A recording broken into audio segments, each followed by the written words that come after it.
हम्म, इसको देख के तो पता ही लग गया होगा पेज के बारे में कि हम किसके बारे में बात करने वाले हैं। Gender equality. तो जेंडर इक्वलिटी के बारे में देखा जाए तो एक एग्जांपल लेते हैं ओलंपिक्स का। ओलंपिक्स में देखा होगा कि कैटेगरी डिवाइड होती है कि मेंस की अलग, वुमेन की अलग, ठीक है।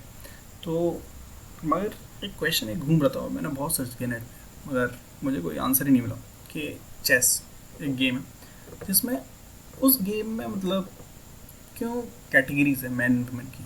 मतलब कोई फिजिकल पावर, हाँ ये पाया गया फिजिकली मैन आर स्ट्रॉन्ग, और ये भी था थोड़ा बहुत ये भी पढ़ा था कि टेस्टोस्टेरोन लेवल जो एथलीट वुमेन होती है उनमें एवरेज वुमेन से ज़्यादा होता है, ठीक है, वो सब।